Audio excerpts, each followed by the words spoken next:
નમસ્તે મિત્રો, આ વિડીયોની અંદર આપણે સ્ટાન્ડર્ડ 12થની અંદર ઉપયોગી થાય એવો એક ઇમ્પોર્ટન્ટ એસે જોવા જઈ રહ્યા છીએ. And that is my grand parents, મારા દાદા અને દાદી. માય ગ્રાન્ડ પેરેન્ટ્સ, એમાં ડી સાયલેન્ટ રહેશે. માય ગ્રાન્ડ પેરેન્ટ્સ, અમેરિકાવાળા એમ બોલે માય ગ્રેન્ડ પેરેન્ટ્સ એમ બોલે.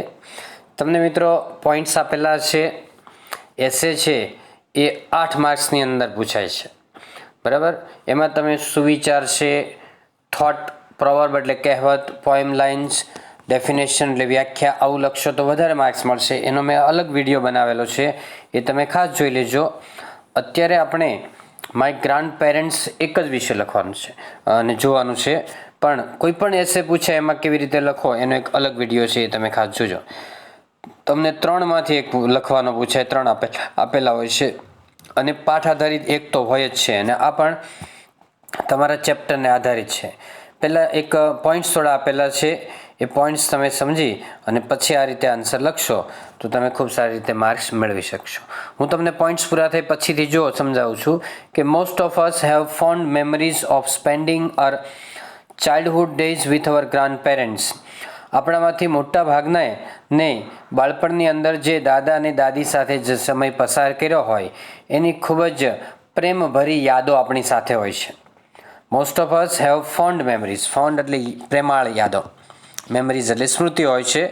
તો most of us have fond memories of spending our childhood days with our grand parents, while some of us have spent our after school times with our grandparents. Some had the opportunity to be with them only in the holidays. આપણામાંથી કેટલાક લોકો છે એમને સ્કૂલેથી છૂટીને grand parents સાથે સમય પસાર કરવાનો chance મળતો હોય છે. કેટલાક વિદ્યાર્થીઓ બહાર હોસ્ટેલમાં ભણતા હોય, એમને રજાઓ પડે, વેકેશન પડે ત્યારે ગ્રાન્ડ પેરેન્ટ્સ સાથે સમય પસાર કરવાનો મોકો મળતો હોય છે. Grand parents have magnanimous love for their grandchildren and pamper them a lot. Grand parents છે એમને એમના જે પૌત્ર અને પૌત્રીઓ હોય એમના પ્રત્યે નિસ્વાર્થ પ્રેમ હોય છે અને તેમને તેઓ ખૂબ જ લાડ લડાવતા હોય છે. This is the time when they are free from other responsibilities and can afford to play their grandchildren and wheedle them with love. આ સમય હોય કે જે સમયે તેઓ તેમની જવાબદારીમાંથી મુક્ત હોય અને તેમને નાના બાળકો છે એમના પૌત્ર અને પૌત્રીઓ સાથે રમવું ગમે છે. એફર્ડ એટલે પોસાય, કારણ કે એમને બહુ મોટી જવાબદારી હોતી નથી અને તેઓ હસી મજાક પણ કરતા હોય છે. વિડલ એટલે હસી મજાક કરો, એમની સાથે પ્રેમપૂર્વક રમતા હોય છે. Grand parents presence in a child's life gives him the human sense that he may have lack otherwise. ગ્રાન્ડ પેરેન્ટ્સની હાજરીમાં બાળકોનો જે જીવનમાં વિકાસ થાય એ માનવીય સમજ એમને પૂરી પાડે છે બાળકોને. અને જો ગ્રાન્ડ પેરેન્ટ્સ જેમને ન સાથે રહેતા હોય એમને ઘણીવાર આ બાબતનો લેકિંગ એટલે અભાવ રહી જાય છે. હવે ગ્રાન્ડ પેરેન્ટ્સ પ્રેઝન્સની અંદર એપોસ્ટ્રોફીનું ચિહ્ન છે એને એસની પાછળ લઈ જવાનું, એટલો ખાલી એક ચેન્જ કરી દેજો તમે. The tales that these elderly people tell at the bedtime to their grandchildren help them learn a lot about life and also develops their interest in social events and activities. Tales એટલે વાર્તાઓ થાય. Elderly people એટલે વડીલ લોકો, મોટા લોકો જે બાળકોને સૂતી વખતે વાર્તાઓ કે બેડ ટાઈમ સ્ટોરીઝ કે એ એના પૌત્ર અને પૌત્રીઓને જીવન વિશે જાણવામાં અને તેમના સામાજિક પ્રસંગો અને પ્રવૃત્તિઓમાં એમના રસ રુચિ વિકસાવવામાં ખૂબ જ હેલ્પફુલ થાય એવા હોય છે. Many children learn the social values and also virtues like honesty, kindness, gratitude, faith, etc. ઘણા બાળકો છે સામાજિક મૂલ્યો છે એ ગ્રેન્ડ પેરેન્ટ્સમાંથી શીખતા હોય છે, જેવા કે વર્ચ્યુઝ એટલે સદગુણો, જેવા કે ઓનેસ્ટી એટલે પ્રામાણિકતા, કાઇન્ડનેસ એટલે દયાભાવ, ગ્રેટિટ્યૂડ એટલે કૃતજ્ઞતા અથવા આભાર, અને ફેઇથ એટલે શ્રદ્ધા અથવા વિશ્વાસ થાય. Children who grow up in the solace of their grandparents naturally have more respect for the elderly people. બાળકો કે જે દાદા દાદીના આશ્રયમાં મોટા થતા હોય છે, ગ્રો અપ એટલે મોટા થાય, વિકસે છે. આમ તો સોલેસ એટલે આશ્વાસન થાય.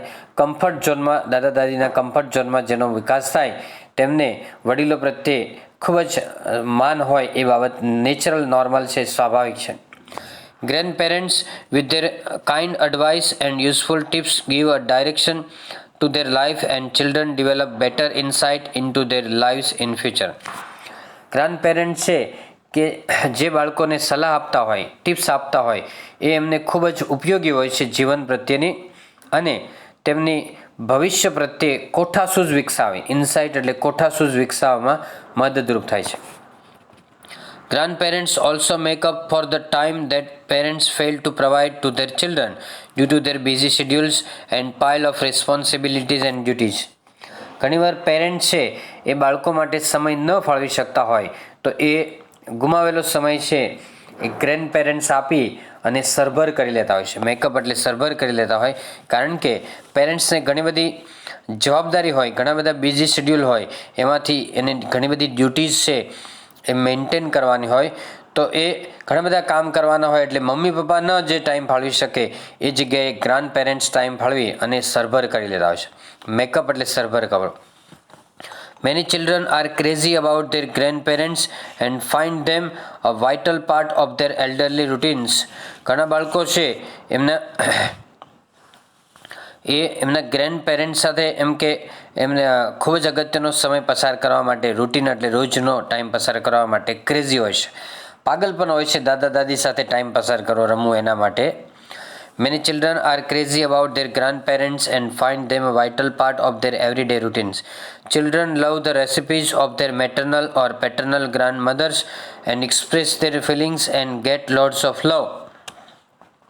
બાળકો છે એમને એમના મેટર્નલ અથવા તો પેટર્નલ ગ્રાન્ડમધર હોય, દાદા દાદી કે નાના નાની હોય, એમની રેસિપીઝ એટલે જે ખાવાની જે ફૂડ આઇટમ હોય એ પણ એમને ખૂબ જ ગમે છે, અને તેમની લાગણી વ્યક્ત કરતા હોય છે, એમનો પ્રેમ વ્યક્ત કરતા હોય છે જ્યારે તે આ ફૂડ આઇટમ જે એ ખાતા હોય છે ત્યારે. In forms of good food from them. ફરી એકવાર સેન્ટન્સ રિપીટ કરું છો. Children love the recipes of their maternal or paternal grandmothers and express their feelings and get lots of love. Lots of love ચલાવે. Lots of love. LOTS કરી દેજો. Lots of love in form of good food from them. બાળકો છે એ નાના નાની અથવા દાદા દાદી જે ખોરાક બનાવતા હોય છે, ફૂડ આઇટમ બનાવતા હોય છે, એ પણ એમને ખૂબ જ ગમે છે, ભાવે છે, અને એમની લાગણી પણ એ ખાતી વખતે એ રજૂ કરતા હોય છે.